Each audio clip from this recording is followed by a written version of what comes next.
Heredé $7 millones de mi difunto esposo, y gracias a Dios decidí no contárselo a nadie. En Navidad le pedí $100 a mi nuera para ver su reacción. Ella respondió: «No voy a mantener a una viuda perezosa». La actitud que tomé después la dejó en shock.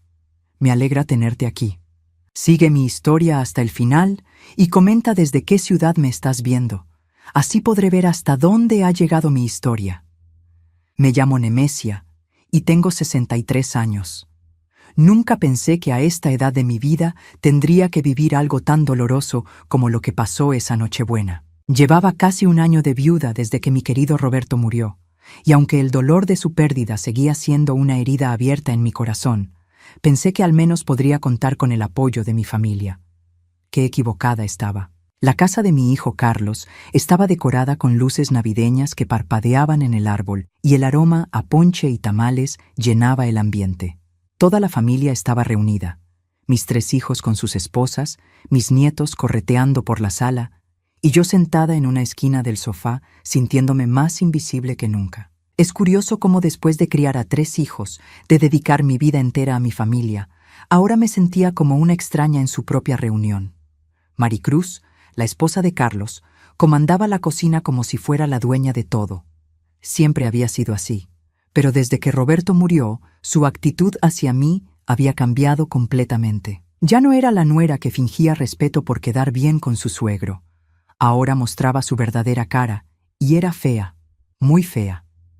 Durante la cena, escuché cómo hablaba con las otras nueras sobre sus planes para el año nuevo, sus vacaciones, los regalos caros que habían comprado para los niños. Yo permanecía callada, masticando mi tamal sin sabor, sintiendo cómo el nudo en mi garganta crecía con cada palabra de desprecio velado que salía de sus bocas. Fue después de la cena cuando decidí hacer algo que había estado planeando durante semanas. Necesitaba saber, necesitaba confirmar lo que ya sospechaba en mi corazón. Me acerqué a Maricruz, quien estaba en la cocina organizando los trastes sucios como si fuera la señora de la casa. «Maricruz, mija», le dije con voz suave, tratando de sonar casual, «¿no podrías prestarme 100 pesos? Es que se me olvidó comprar el regalo para la comadre Esperanza y mañana es su cumpleaños. Lo que pasó después se quedará grabado en mi memoria para siempre». Maricruz dejó de lavar los platos y se volteó hacia mí con una expresión que jamás había visto. Sus ojos se entornaron y su boca se torció en una mueca de desprecio que me heló la sangre. «100 pesos», repitió, subiendo la voz lo suficiente para que otros familiares voltearan a vernos. «¿En serio, Nemesia? Ya estoy harta de esto». Mi corazón comenzó a latir más rápido. Sabía que algo malo venía, pero no estaba preparada para la crueldad de sus palabras. «Mira», continuó, secándose las manos con violencia en el trapo de cocina, «no sé qué te haya pasado desde que murió Roberto, pero ya basta. No pienso seguir bancando a una viuda perezosa que no hace más que pedirme dinero». El silencio que siguió fue ensordecedor. Sentí como si me hubieran abofeteado en público. Las conversaciones en la sala se detuvieron. Mis otros hijos y sus esposas nos miraban desde el comedor con los ojos muy abiertos. Los nietos dejaron de jugar. Todo el mundo estaba viendo mi humillación. «No soy perezosa», murmuré, sintiendo como las lágrimas amenazaban con salir. «Solo te pedí prestado. Iba a devolvértelo». Maricruz soltó una risa amarga que me partió el alma. «¿Con qué? ¿Con tu pensión de miseria? Nemesia, ya es hora de que entiendas tu lugar en esta familia. Roberto ya no está para mantenerte, y nosotros no tenemos por qué cargar contigo». Carlos, mi propio hijo, estaba parado en la entrada de la cocina. Lo miré con ojos suplicantes, esperando que defendiera a su madre, que dijera algo, cualquier cosa que me diera dignidad en ese momento. Pero solo agachó la cabeza y murmuró: «Mamá, tal vez deberías pedirle a Luis o a Fernando». Esas palabras me dolieron más que las de Maricruz. Mi propio hijo, el que había cargado en brazos cuando era bebé, el que había consolado cuando lloraba por pesadillas, me estaba rechazando también. «No te preocupes», dije con voz quebrada. «Ya no necesito nada». Me dirigí hacia la sala para recoger mi bolsa, Los murmullos comenzaron inmediatamente. Escuché fragmentos de conversaciones. Pobrecita, qué pena. Desde que murió Roberto está muy necesitada. Cada palabra era como un puñal en mi espalda. Luis, mi hijo mayor, se acercó y me puso una mano en el hombro. Mamá, ten, me dijo, sacando un billete de 200 pesos de su cartera. Para lo que necesites. La compasión en sus ojos era casi peor que la crueldad de Maricruz. Me di cuenta de que toda mi familia me veía como una pobre viuda desvalida, como una carga que había que soportar por lástima. Tomé el dinero porque rechazarlo habría hecho la escena aún más patética, pero por dentro algo se quebró para siempre. Esa noche, mientras manejaba de regreso a mi casa en silencio, con las calles navideñas brillando a mi alrededor, una decisión comenzó a formarse en mi mente. Maricruz quería saber cuál era mi lugar en la familia. Muy pronto lo averiguaría, pero primero tenía que contarles sobre el secreto que había guardado durante meses, el secreto que cambiaría todo lo que creían saber sobre mí. Esa Nochebuena no solo marcó el final de mis ilusiones sobre mi familia, marcó el comienzo de algo completamente diferente. Para entender por qué esa Nochebuena fue tan importante, tengo que regresar a marzo del año pasado, 3 meses después del funeral de Roberto. Yo estaba viviendo en una especie de limbo emocional, levantándome cada día sin propósito, sintiendo como si hubiera perdido no solo a mi esposo, sino también mi identidad. Durante 35 años había sido la esposa de Roberto, y de repente ya no sabía quién era yo sola. Fue un martes por la tarde cuando recibí la llamada que cambiaría todo. El teléfono sonó mientras estaba viendo mis telenovelas, tratando de distraer mi mente de la soledad que me comía por dentro. «¿Señora Nemesia Contreras, viuda de Herrera?», preguntó una voz formal del otro lado de la línea. «Sí, soy yo», respondí, inmediatamente preocupada. En mi experiencia, las llamadas formales nunca traían buenas noticias. «Soy el licenciado Mendoza, del despacho jurídico García y Asociados. Necesito verla con urgencia. Se trata de asuntos relacionados con su difunto esposo». Mi corazón se aceleró. ¿Deudas? ¿Problemas legales? Roberto siempre manejó todas las finanzas de la casa. Yo sabía que teníamos la casa pagada y un poco de dinero en el banco, pero más allá de eso, estaba completamente en la oscuridad. 2 días después, estaba sentada en una oficina elegante del centro de la ciudad, con las palmas sudorosas y el estómago hecho nudos. El licenciado Mendoza era un hombre mayor, de cabello gris y modales educados que me recordaba un poco a Roberto. «Señora Contreras», comenzó. Abría una carpeta gruesa sobre su escritorio. Su esposo era un hombre muy previsor. «Sí», murmuré, sin entender hacia dónde iba la conversación. Me contrató hace 5 años para manejar ciertas inversiones que había hecho a lo largo de su vida laboral. Inversiones que usted desconocía. Mi mente se quedó en blanco. ¿Inversiones? El licenciado asintió gravemente. Su esposo invirtió sabiamente el dinero de su liquidación cuando se jubiló de la fábrica, además de algunos ahorros que había acumulado durante años. También recibió una herencia de un tío que vivía en Estados Unidos, un hombre que nunca conoció pero que lo había nombrado beneficiario. Yo seguía sin entender. Roberto nunca me había hablado de ningún tío, de ninguna herencia, de ninguna inversión importante. El punto es, señora Contreras, que su esposo me instruyó específicamente que, en caso de su fallecimiento, esperara 3 meses antes de contactarla. Quería que usted tuviera tiempo de asimilar su pérdida antes de lidiar con estos asuntos. ¿Qué tipo de asuntos?, pregunté con voz temblorosa. El licenciado me miró directamente a los ojos. Señora, su esposo le ha dejado una herencia de 7 millones de pesos. Por un momento pensé que había escuchado mal. ¿Perdón? 7 millones de pesos, señora, en inversiones diversificadas, propiedades y cuentas bancarias. Todo está a su nombre ahora. Me quedé completamente muda. 7 millones. La cifra era tan absurda, tan imposible, que mi cerebro se negaba a procesarla. Roberto y yo habíamos vivido de manera modesta toda nuestra vida. Él trabajaba en una fábrica de autopartes. Yo cuidaba la casa y criaba a los niños. Nunca tuvimos lujos, nunca viajamos. Siempre cuidamos cada peso.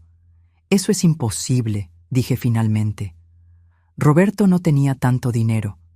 El licenciado sonrió con paciencia. Su esposo era un hombre muy inteligente con el dinero, señora. Vivía por debajo de sus posibilidades e invertía la diferencia. También me dijo algo muy específico sobre usted. ¿Qué cosa? Me dijo, mi Nemesia ha dado toda su vida por esta familia.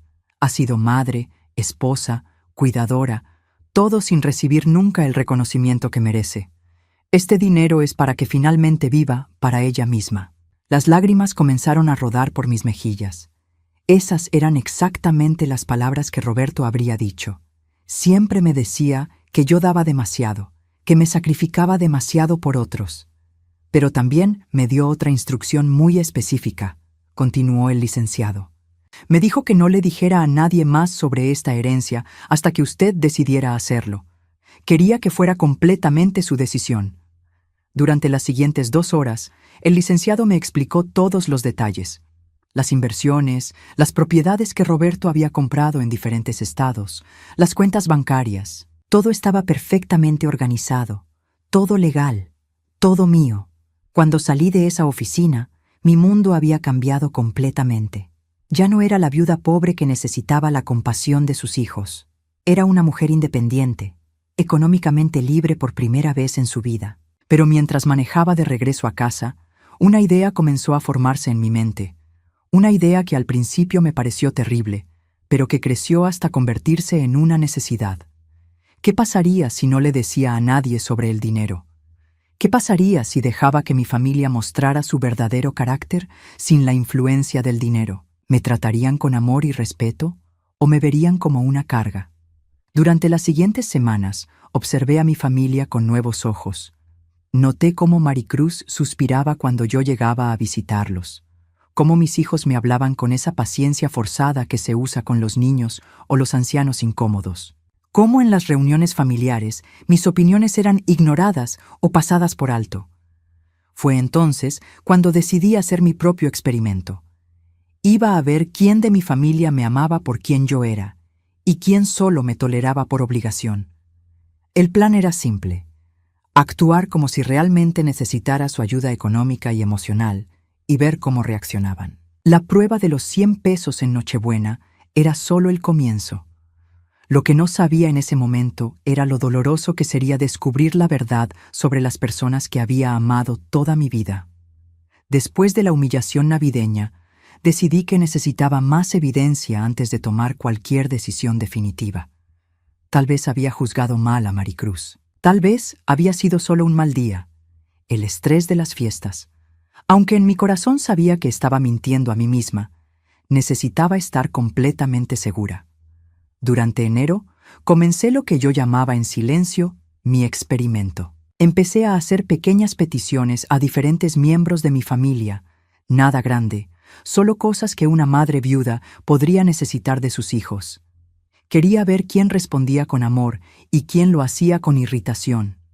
La primera prueba fue con Luis, mi hijo mayor. Lo llamé un martes por la tarde, fingiendo estar preocupada por un ruido extraño que escuchaba en el techo de mi casa. «Hijo, ¿podrías venir a checar el techo? Creo que hay algo raro, como si algo estuviera caminando ahí arriba. Me da miedo que sean ratas». Luis suspiró audiblemente por el teléfono.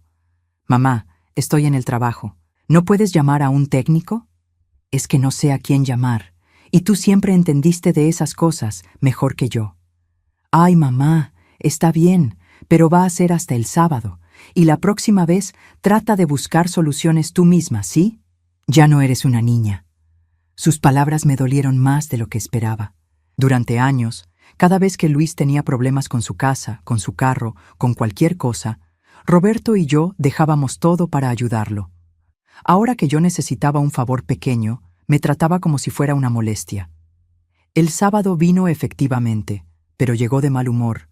Revisó el techo en 5 minutos y me dijo: «No hay nada, mamá. Probablemente son solo las tuberías. Ya no me llames por cada ruidito, por favor». La segunda prueba fue con Fernando, mi hijo menor. Lo llamé para pedirle que me acompañara al doctor porque me daba nervios ir sola desde que Roberto murió. «¿No puedes pedirle a una de tus comadres que te acompañe?», me dijo.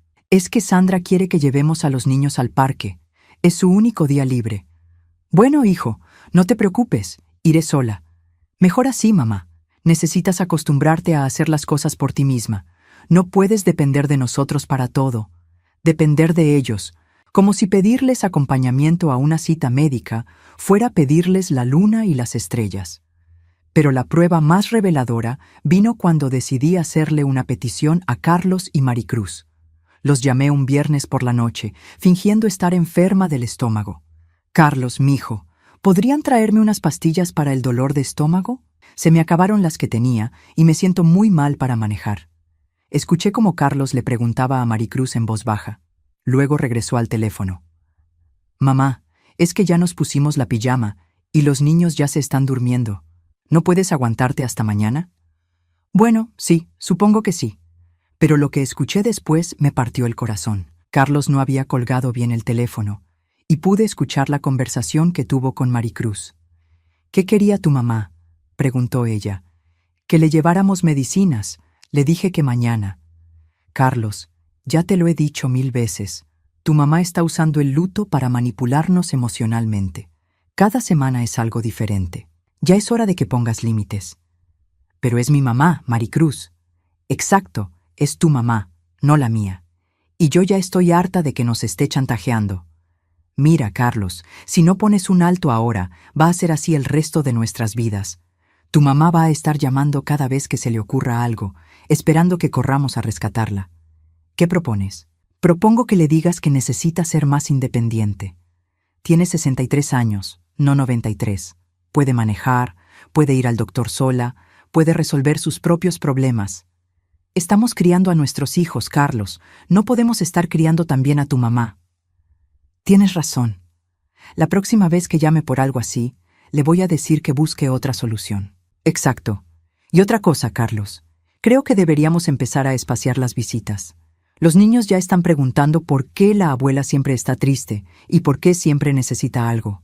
No es bueno para ellos ver esa dinámica. Colgué el teléfono con manos temblorosas. No era solo que no quisieran ayudarme, era que habían estado hablando de mí a mis espaldas, analizando cada petición como si fuera parte de una manipulación calculada. Maricruz había estado convenciendo a mi propio hijo de que yo era una carga emocional que había que manejar. Durante las siguientes semanas, todo cambió. Las llamadas de Carlos se hicieron menos frecuentes. Cuando lo visitaba, Maricruz me recibía con una sonrisa tensa y me hacía sentir como si fuera una visita no deseada que había que tolerar. Los niños, mis propios nietos, empezaron a actuar diferentes conmigo, más distantes, como si hubieran sido entrenados para no mostrarme demasiado afecto. El punto de quiebre llegó un domingo que fui a comer a casa de Carlos.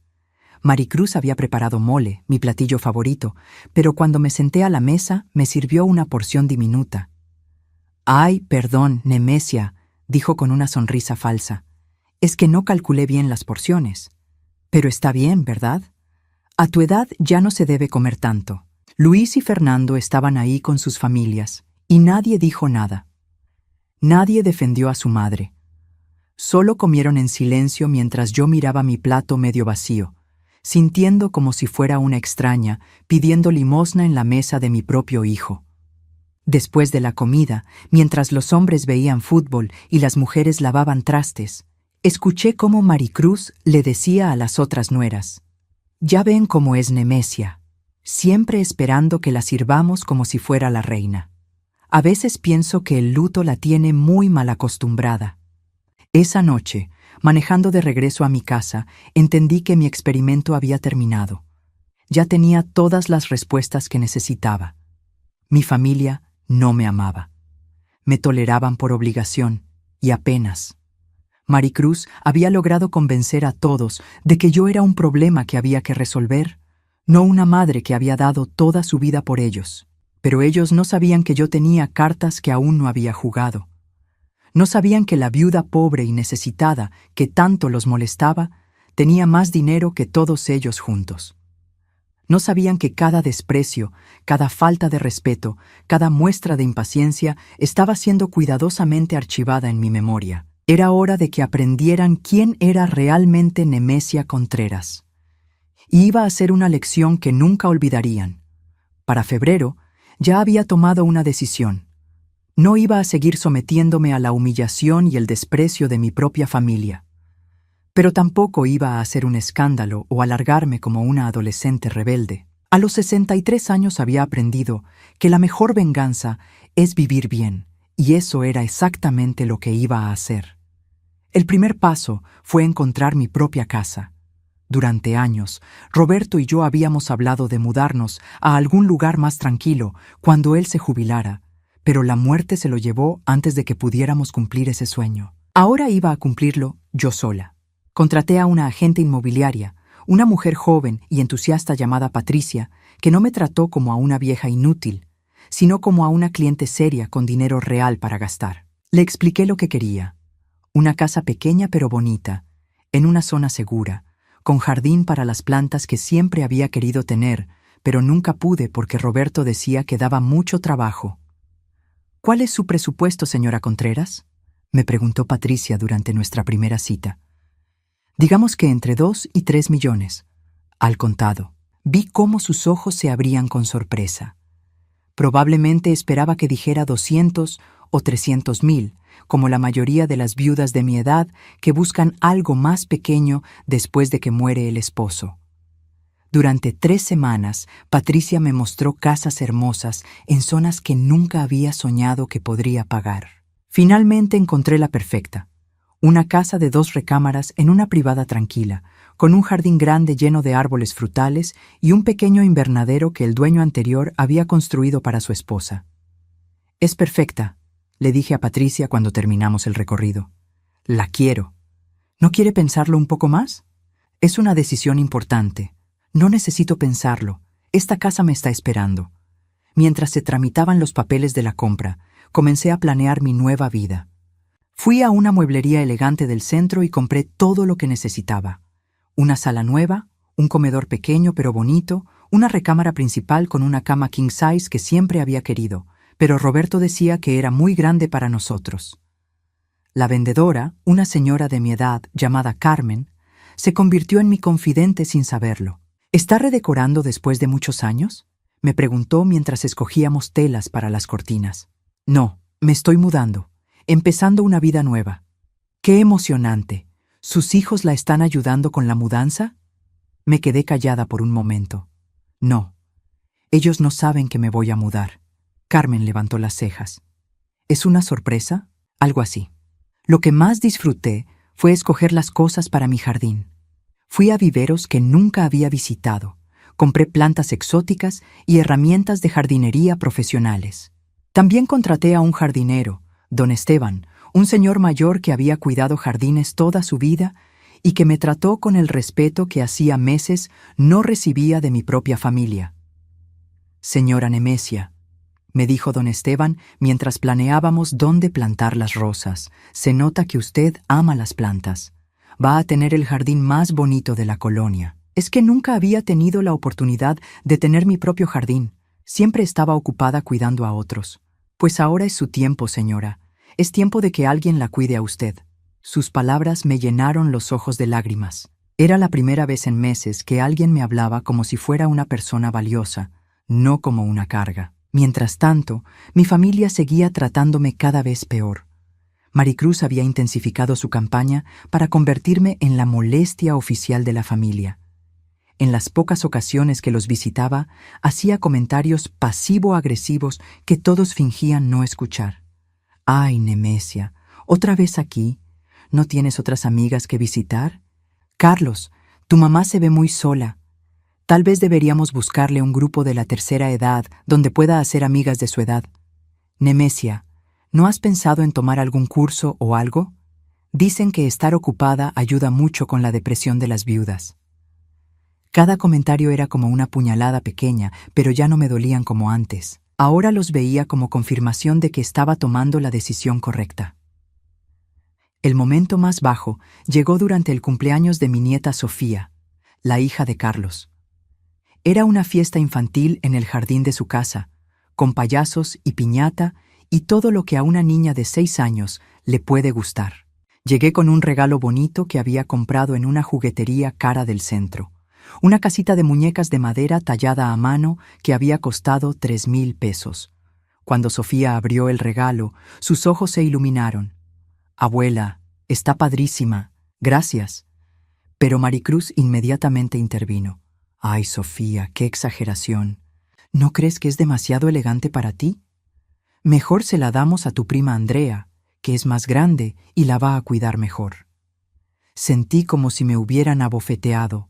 No solo había rechazado mi regalo, sino que había hecho que mi propia nieta sintiera que no era lo suficientemente buena para recibirlo.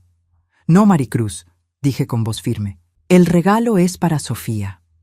«Ay, Nemesia, no te pongas difícil. Sabes que Sofía es muy descuidada con sus juguetes».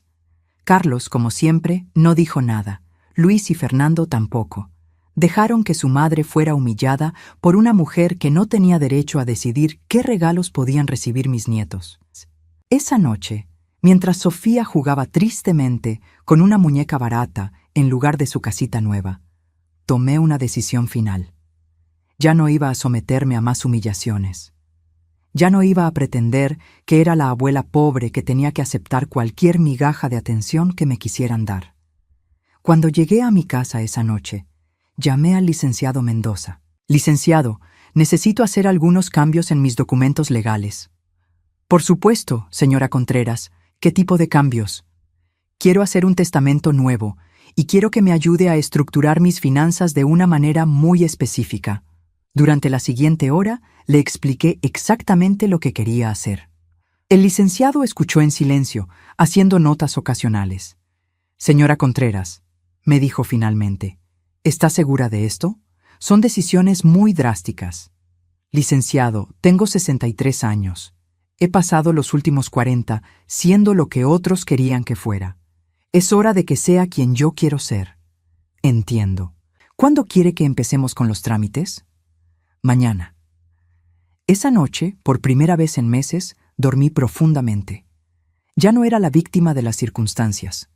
Era una mujer con un plan, con recursos y con la determinación de vivir el resto de su vida con dignidad. Mi familia había decidido que yo no valía la pena. Muy pronto descubrirían el verdadero costo de esa decisión. La oportunidad perfecta para mi revelación llegó de manera completamente inesperada. Carlos me llamó un martes por la mañana, con una urgencia en la voz que no había escuchado en meses. «Mamá, necesitamos que vengas a la casa hoy en la noche. Es importante». «¿Qué pasó, hijo?» «Es sobre tu futuro, mamá. Maricruz y yo hemos estado hablando con Luis y Fernando. Creemos que es hora de tomar algunas decisiones importantes sobre tu situación». Mi situación. Como si fuera un problema que resolver, no una persona con sentimientos. ¿Qué tipo de decisiones? «Ven a las 7. Vamos a estar todos». Colgué el teléfono con una sonrisa fría. Así que habían decidido hacer una intervención familiar. Perfecto. No podían haberme dado una oportunidad mejor. Pasé el día preparándome cuidadosamente. Me puse mi vestido azul marino favorito, el que Roberto siempre decía que me hacía ver elegante. Me arreglé el cabello en el salón y me maquillé con más cuidado del que había puesto en meses. Si iba a tener mi gran momento, quería verme como la mujer fuerte que había vuelto a ser. Llegué a casa de Carlos exactamente a las 7. Todos estaban ahí. Mis 3 hijos, con sus esposas, sentados en la sala como un tribunal esperando juzgar a la acusada. Maricruz estaba en el centro, claramente la organizadora de todo este espectáculo. «Siéntate, mamá», me dijo Carlos, señalando una silla que habían colocado frente a todos ellos. Era obvio que habían planeado esta configuración para hacerme sentir como si estuviera siendo interrogada. Me senté con la espalda recta, las manos cruzadas en mi regazo, y esperé. Maricruz fue la primera en hablar, como sabía que sería. «Nemesia, te hemos reunido aquí porque estamos preocupados por ti». «¿Preocupados?», repetí con calma. «Sí, has estado muy necesitada últimamente, constantemente pidiendo ayuda, sintiéndote sola, dependiendo de nosotros para cosas que podrías hacer tú misma». Luis asintió. «Mamá, creemos que no estás manejando bien el luto». «Y es comprensible», agregó Fernando. «Perder a papá fue duro para todos, pero ya ha pasado casi un año». Sandra, la esposa de Fernando, se inclinó hacia adelante. Nemesia, hemos estado investigando opciones para ti. Hay residencias muy bonitas para personas de la tercera edad, lugares donde podrías hacer amigos, tener actividades, estar acompañada. Mi corazón se aceleró, pero mantuve mi expresión neutral. ¿Residencias? No son asilos, mamá, se apresuró a aclarar Carlos. Son como comunidades, apartamentos independientes pero con servicios incluidos, comidas, limpieza, actividades sociales. Maricruz sonrió con esa sonrisa falsa que ya conocía tan bien. Lo mejor de todo es que no serían una carga financiera para ti. Entre todos nosotros podríamos cubrir los gastos. Sería nuestra manera de cuidarte. Su manera de deshacerse de mí, dije finalmente. Un silencio incómodo llenó la habitación. No es eso, mamá, murmuró Luis. Es solo que pensamos que estarías más feliz rodeada de gente de tu edad. Gente que no los moleste pidiendo favores ocasionales, agregué. Maricruz suspiró dramáticamente. Mira, Nemesia, seamos honestas. Desde que murió Roberto, has estado dependiendo demasiado de nosotros. No es saludable para ti ni para nosotros. ¿Y cuál es la alternativa? Ya te lo dijimos. Una bonita residencia donde puedas rehacer tu vida social. Miré alrededor de la habitación a los rostros de mis 3 hijos y sus esposas. Todos evitaban mi mirada directa. Todos habían participado en esta decisión sobre mi futuro sin consultarme. ¿Y si me niego? Maricruz intercambió una mirada con Carlos. Bueno, esperamos que seas razonable, pero si te niegas, vamos a tener que establecer límites más firmes sobre cuánto podemos ayudarte. ¿Qué tipo de límites? Menos visitas, menos llamadas de emergencia, más espacio para que aprendas a ser independiente. Ahí estaba, la amenaza directa. O me iba voluntariamente a pudrirme en una residencia de ancianos, o me cortaban completamente. Me levanté lentamente de mi silla. Todos me miraron expectantes, probablemente esperando lágrimas, súplicas o tal vez un berrinche. Tienen razón, dije calmadamente. Los rostros alrededor de la habitación se relajaron visiblemente. Tienes razón, Maricruz. Es hora de que tome el control de mi vida. Maricruz sonrió triunfalmente. Me da mucho gusto que lo veas así, Nemesia. Sí, es hora de que viva como la mujer independiente que siempre he sido. Saqué mi teléfono y marqué un número que todos ellos conocían. ¿Licenciado Mendoza? Soy Nemesia Contreras. Sí, creo que es hora de que mi familia conozca los detalles de mi situación financiera. El color se drenó de la cara de Maricruz. ¿De qué estás hablando? ¿Podrías venir mañana a mi casa nueva con todos los documentos? Sí, la casa en Lomas de Santa Fe que compramos el mes pasado. Los murmullos de confusión comenzaron inmediatamente. ¿Casa nueva?, preguntó Carlos. Continué hablando por teléfono, ignorándolos. También necesito que traigas los estados de cuenta de todas las inversiones. Sí, los 7 millones.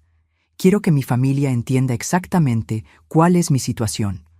Maricruz se puso de pie como si hubiera recibido una descarga eléctrica. ¿7 millones? Colgué el teléfono y las miré con la sonrisa más dulce que pude hacer. ¿No les conté? Roberto me dejó una herencia considerable. 7 millones de pesos, para ser exactos. El silencio que siguió fue absoluto. Nadie se movía, nadie respiraba. Imposible, murmuró Luis. Oh, es muy posible. Y durante estos meses, mientras ustedes decidían que era una carga, he estado comprando mi nueva casa, amueblándola, planeando mi nueva vida. Fernando se veía como si estuviera a punto de desmayarse. ¿Por qué no nos dijiste? Porque quería ver cómo me tratarían sin influencia del dinero. Quería saber si me amaban por quien soy o solo me toleraban por obligación. Maricruz se había puesto pálida. Nemesia, yo nunca quise decir. ¿Que era una viuda perezosa? ¿Que era una manipuladora emocional? ¿Que era una carga que había que manejar? Carlos se puso de pie, extendiendo las manos hacia mí. Mamá, si hay un malentendido, no hay malentendido, Carlos. Durante meses los he escuchado hablar de mí como si fuera un problema que resolver. Los he visto calcular cuánto les costaría mantenerme. Los he oído planear cómo deshacerse de mí de la manera más educada posible. Las lágrimas comenzaron a correr por las mejillas de Luis. Mamá, perdónanos. No sabíamos. ¿No sabían qué? ¿Que tenía dinero? ¿Eso es lo único que importa? Maricruz intentó acercarse a mí. Nemesia, podemos empezar de nuevo. Podemos arreglar esto. Me aparté de ella. No, Maricruz, no podemos, porque ya sé quién eres realmente, y ya sé quiénes son todos ustedes. Caminé hacia la puerta, sintiendo sus miradas desesperadas en mi espalda. Mañana me mudo a mi nueva casa, una casa que compré yo sola, con mi dinero, para mi nueva vida. Una vida donde nadie me va a tratar como basura nunca más. Mamá, no puedes irte así, gritó Carlos. Me volteé una última vez. ¿Saben qué es lo más triste de todo esto? Que si me hubieran tratado con amor y respeto, habría compartido todo con ustedes. Habríamos sido una familia unida, próspera y feliz. Pero eligieron tratarme como si no valiera nada. ¡Podemos cambiar!, gritó Fernando. ¡Danos otra oportunidad! Ya tuvieron meses de oportunidades. Las desperdiciaron todas. Salí de esa casa por última vez, dejando atrás a una familia que finalmente entendía lo que habían perdido. Pero para mí ya era demasiado tarde para el perdón. La mudanza se llevó a cabo al día siguiente, exactamente como había planeado. Contraté una empresa profesional que llegó temprano por la mañana a recoger las pocas cosas que quería conservar de mi vida anterior. Lo más importante para mí era la colección de fotografías familiares de cuando mis hijos eran pequeños, algunos libros que Roberto me había regalado y las plantas que había logrado mantener vivas en mi pequeño patio. Mi nueva casa me recibió como un abrazo cálido. Era exactamente como la había soñado, espaciosa pero acogedora, llena de luz natural que entraba por ventanas grandes, con un jardín que ya florecía bajo el cuidado de don Esteban. Por primera vez en meses me sentí realmente en casa. No tuve que esperar mucho para que empezaran las llamadas. Mi teléfono sonó durante todo el día. Primero Carlos, luego Luis, después Fernando. Todos con voces quebradas, todos pidiendo perdón, todos queriendo explicar lo que había pasado la noche anterior. Decidí contestar solo una llamada, la de Carlos, porque necesitaba dejar las cosas perfectamente claras. Mamá, por favor, tenemos que hablar. Anoche estábamos todos muy confundidos, muy sorprendidos. No era nuestra intención lastimarte. Carlos, le dije con voz calmada, siéntate y escúchame muy bien, porque esta va a ser la última conversación que tengamos sobre este tema. Escuché cómo se quedaba callado del otro lado de la línea.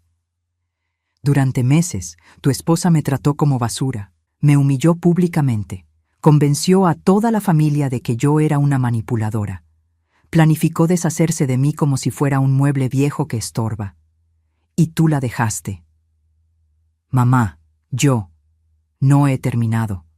Durante 40 años di toda mi vida por ustedes tres. Dejé mis sueños, mis ambiciones, mis oportunidades, para asegurarme de que tuvieran todo lo que necesitaban. Y la primera vez que necesité apoyo emocional después de perder al amor de mi vida, me trataron como una carga. Carlos empezó a llorar. Podía escuchar sus sollozos a través del teléfono. La diferencia entre ustedes y yo, continué, es que yo los amé incondicionalmente. Ustedes solo me toleraron mientras no les causara inconvenientes.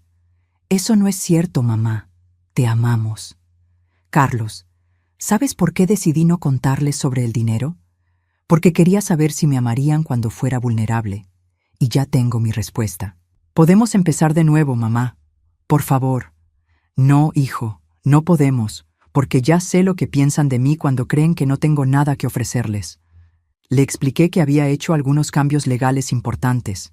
Había establecido un fideicomiso para la educación de mis nietos, pero con la condición de que ni Carlos, ni Luis, ni Fernando tuvieran acceso a esos fondos. Los nietos recibirían el dinero directamente cuando cumplieran 18 años.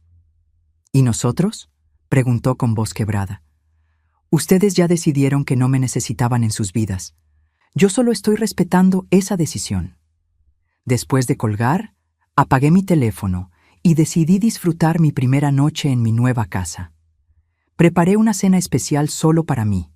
Abrí una botella de vino que había estado guardando para una ocasión especial, y me senté en mi nuevo jardín a ver las estrellas. Los siguientes días fueron un torbellino de libertad. Pude hacer todo lo que había querido hacer durante años, pero nunca había tenido tiempo porque estaba demasiado ocupada cuidando a otros. Me inscribí en una clase de pintura al óleo, algo que siempre había querido aprender. Compré una bicicleta y empecé a explorar mi nueva colonia. Contraté a una maestra de inglés para tomar clases privadas, porque siempre había querido viajar, pero Roberto decía que no tenía caso aprender inglés a nuestra edad. La transformación más grande fue en mi jardín. Con la ayuda de don Esteban, convertí el espacio en un pequeño paraíso. Plantamos rosas de todos los colores, construimos un pequeño estanque con peces dorados y creamos un rincón de lectura bajo una pérgola cubierta de enredaderas. Cada mañana desayunaba ahí, rodeada de flores y el sonido del agua corriendo, sintiendo una paz que no había experimentado en décadas. También empecé a hacer nuevas amistades. Mis vecinas, mujeres de diferentes edades pero todas con historias interesantes, se convirtieron en mi nueva familia elegida. Carmen, la señora de la casa de al lado, era viuda también y compartíamos nuestras experiencias. Patricia, una mujer más joven que trabajaba desde casa, me enseñó a usar la computadora para videollamadas. Esperanza, una artista jubilada, se convirtió en mi compañera de aventuras culturales. Después de 2 meses de silencio total de mi parte, las llamadas de mis hijos se intensificaron. Decidí establecer un sistema. Contestaría una llamada por semana, los domingos por la tarde, durante exactamente 15 minutos, sin excepciones. La primera llamada dominical fue con Luis. «Mamá, los nietos te extrañan mucho. Siguen preguntando por qué la abuela ya no viene a visitarnos. Pueden venir a visitarme cuando quieran. Mi puerta está abierta para ellos. ¿Y nosotros?» «Ustedes tomaron su decisión, Luis. Decidieron que era una carga emocional y financiera. Yo solo estoy respetando sus límites». La segunda llamada fue con Fernando, que intentó un enfoque diferente. «Mamá, sabemos que metimos la pata, pero ¿no crees que ya fue suficiente castigo? ¿No podemos perdonarnos y seguir adelante?» «Fernando, esto no es un castigo, es una consecuencia. Hay una diferencia». «¿Cuál es la diferencia?» «Un castigo se quita cuando la persona aprende su lección. Una consecuencia es permanente porque algunas cosas no se pueden desarmar una vez que se hacen». La llamada más difícil fue con Carlos. «Maricruz quiere hablar contigo, mamá. Dice que te debe una disculpa». «No necesito disculpas de Maricruz, Carlos. Las disculpas no borran los meses de humillación». «Entonces, ¿qué necesitas?» «No necesito nada de ustedes. Esa es la diferencia entre nosotros. Yo aprendí a ser feliz conmigo misma. Ustedes siguen pensando que pueden comprar o negociar el amor». 1 año después de mudarme a mi nueva casa, recibí una invitación inesperada. Era para la graduación de mi nieta Sofía de la primaria. La invitación venía con una nota escrita a mano por la misma Sofía. «Abuela, me harías muy feliz si vinieras a mi graduación. Te extraño mucho y quiero enseñarte mis calificaciones». Decidí ir, pero bajo mis propias condiciones. Llegué directamente al auditorio de la escuela, me senté hasta atrás, y cuando terminó la ceremonia, felicité a Sofía y me fui inmediatamente. No hablé con Carlos ni con Maricruz, aunque vi cómo me miraban con ojos suplicantes desde la distancia. Sofía me siguió hasta el estacionamiento. «Abuela, ¿por qué ya no vienes a la casa?» Me agaché para quedar a su altura y le acaricié el cabello. «Mija, a veces los adultos toman decisiones que lastiman a otros adultos, pero eso no significa que no te ame. ¿Puedo ir a visitarte a tu nueva casa?» «Por supuesto, cuando quieras». «¿Papá y mamá pueden venir también?» La miré a los ojos, esos ojos inocentes que no entendían las complejidades del mundo adulto. «Tu papá y tu mamá siempre serán bienvenidos si vienen con respeto y humildad. Pero si vienen esperando que las cosas vuelvan a ser como antes, se van a ir decepcionados». Esa noche, mientras regaba mis rosas bajo la luz suave del atardecer, reflexioné sobre el año que había pasado. Había perdido una familia que me daba por sentada, pero había ganado una vida que era completamente mía. Había perdido hijos que me veían como una obligación, pero había ganado amistades que me valoraban por quien era. Mi teléfono sonó. Era un mensaje de texto de Sofía, enviado probablemente desde el teléfono de Carlos. Abuela, gracias por venir a mi graduación. Eres la mejor abuela del mundo y espero que seas muy feliz en tu nueva casa. Sonreí y guardé el teléfono. Por primera vez en mi vida, era completamente feliz. Y esa felicidad no dependía de nadie más que de mí misma. A los 64 años, finalmente había aprendido la lección más valiosa de todas: que el amor propio no es egoísmo, es supervivencia. Y que nunca es demasiado tarde para empezar a vivir la vida que mereces.